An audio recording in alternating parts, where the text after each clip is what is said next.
Bourbon Barkeep, my name's Curtis, and one of you so generously donated a sample of Jefferson's Cask Strength.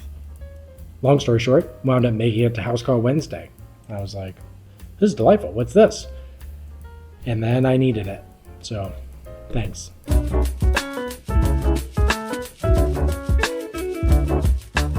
Jefferson's Reserve has, I feel like, actually kind of blown up on the scene in 2025. This is one of those brands that I didn't gravitate towards, not gonna lie to you.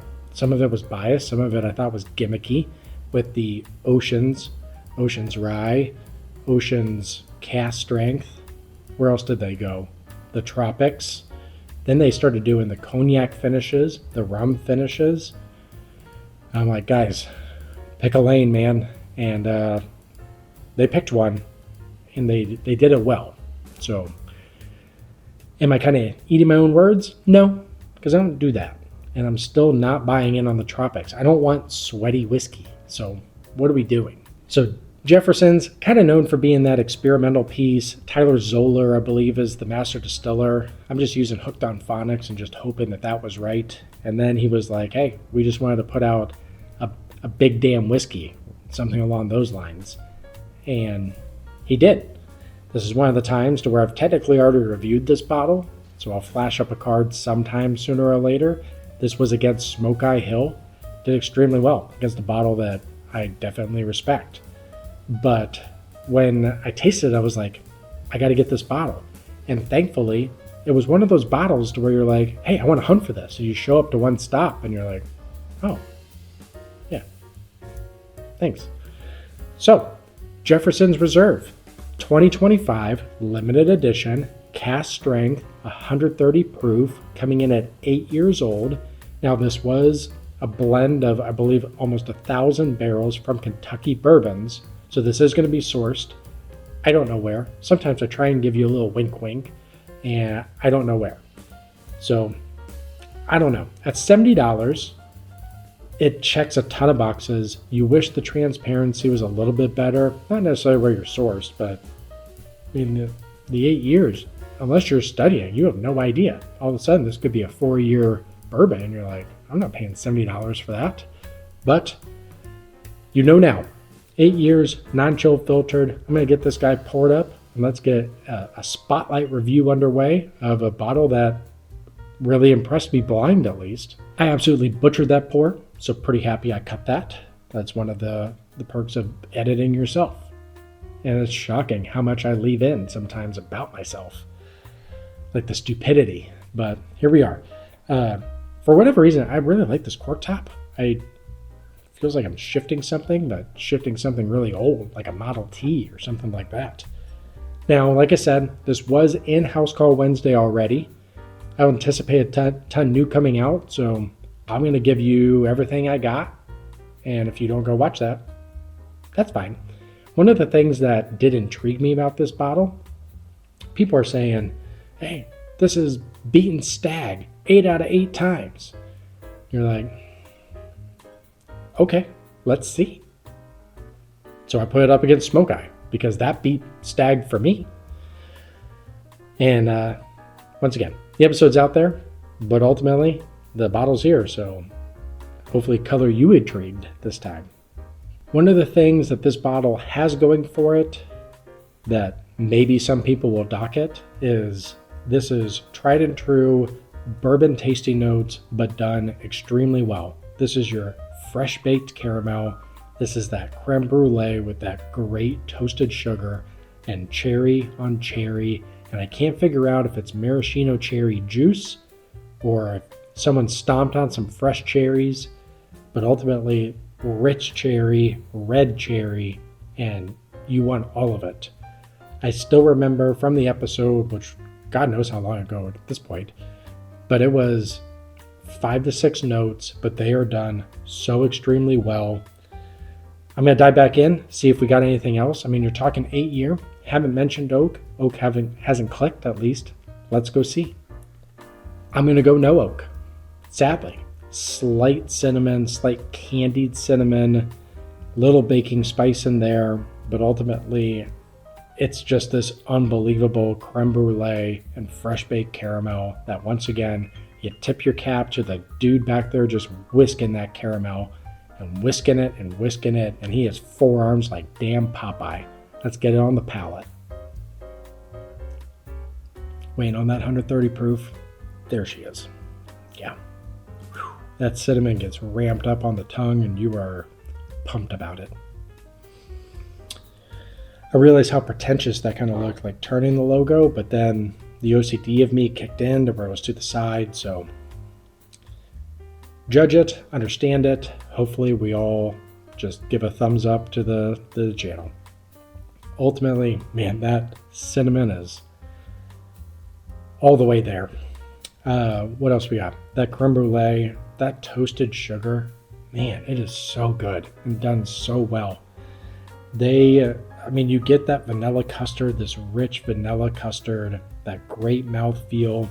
I do wish it was a little more oily at 130 proof, but on the finish, I still feel the hug, and I've been talking for probably way too long at this point. But that vanilla custard, it's almost like you lifted up that toasted sugar and took a bite of it. And the guy that toasted your sugar, is that sexual? Toasted your sugar was like, that's not how you do it. And you're like, I bought it. I do what I want.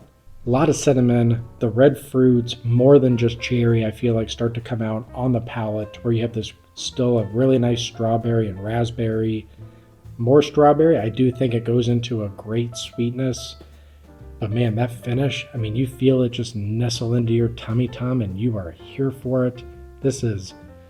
You had a bad day at school and you just nestle into your mother's bosom and you know everything's going to be okay. Cinnamon, still that vanilla. I feel like that oak shows up a little bit more on the finish piece of it. Once again, just poking holes. It's simple, but man, is it done super well. Sip 2, and I'm going to enjoy every second of it. I respect the hell out of Tyler Zoller and what Jefferson's is doing. Like I said, I'm walking the aisles and I'm like, I don't want something aged in the ocean. Like, are you just out of storage? Why are they just rocking around with Johnny Depp on the Black Pearl at this point? Ultimately, if he took that as a challenge and was like, hey, people are kind of laughing at this whole tropics thing, or Twin Stave, I think was another one. I got a custom barrel, which is kind of cool, to be fair. And they were just like, hey, our juice is really good at cask strength. I'll show you.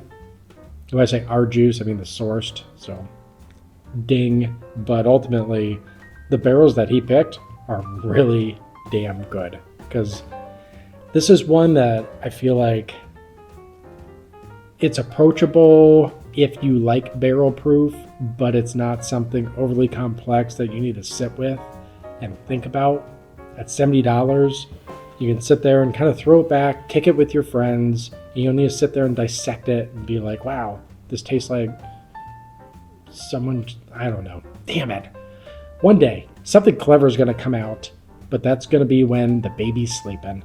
But ultimately, what I'm trying to express is this is one, as someone that enjoys a higher proof pour, you could kick it with a friend, enjoy, share some stories, sit around a fire pit, and share too much, but be perfectly content pouring this and enjoying it and not needing to dissect it and sit there and spend an hour with a pour like Little Book. It's not a slight at Little Book. I love Little Book. You can spend an hour with 1 ounce of it and pull a bunch of stuff out. This one, simple, but done in such a rich and fantastic way. Hats off to Tyler Zoller and Jefferson's cask strength. We're going to get into some scoring. We got our senses categories. Those pop up. No, don't relate it back to your middle school report card where your dad was super not excited about it. And you're like, C, it's average. I don't understand. I don't need to be on honor roll, Dad. But ultimately, these are going to be different. Sometimes a 70 can be good. This one, I think it's great. Like, do you want the complex pour every time, or do you just appreciate good juice with 5 tasting notes. And I feel like this should be one that should be appreciated with the 5 tasting notes that are done extremely well. Yeah, I love creme brulee. Yeah, I love red fruit. Give me those red hots all day. The hug is fantastic. Even with the mouthfeel not being that great, it has just kind of this slow burn that tastes above $70. So senses wise, not taking price, age, nothing, just the experience in the glass. I think I'm going to go 82. I think 82. I do gravitate towards those darker pours, like your Stag, like your Smoke Eye. The people that are picking this over Stag and over Smoke Eye and some of those like Elijah Craig, let's say B524, had to remember what year it was. C923, different atmosphere. Let's just go with probably one of my second ones that we've reviewed on the channel at least, B524. I'm picking those darker, richer, little oakier profile. But I understand how someone's going to pick this if they don't want to go darker. So take that for what it is. Ultimately, I think it's done extremely well. Now, bang for the buck, this is where we get a little risky, to where $70, cask strength, 8 years. I mean, that checks a ton of boxes, and then you start talking about the sourcing and things like that, lack of transparency. You're like, okay. If you're not worried about it, if it doesn't bother you, at $70, 130 proof, with something what I would think is approachable at 130 proof, don't get me wrong, this drink's every bit 125 plus. So don't think that you're just going from Buffalo Trace to this guy. This is an animal, and you gotta like cinnamon. Ultimately, $70, pretty good value. I would pay up to $85 if I saw this review and didn't have a bottle.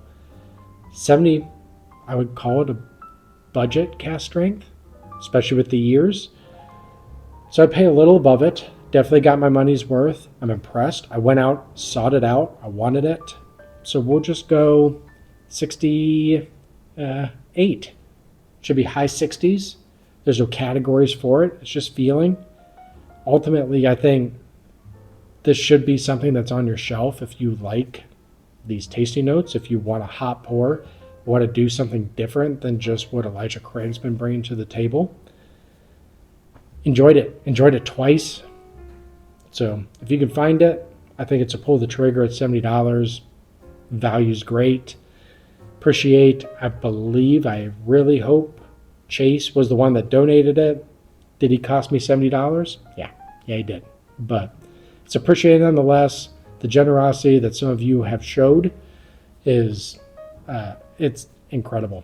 I don't understand it sometimes, but thank you all for the support. Thank you all for tuning in. Hope this helped, and see you all again.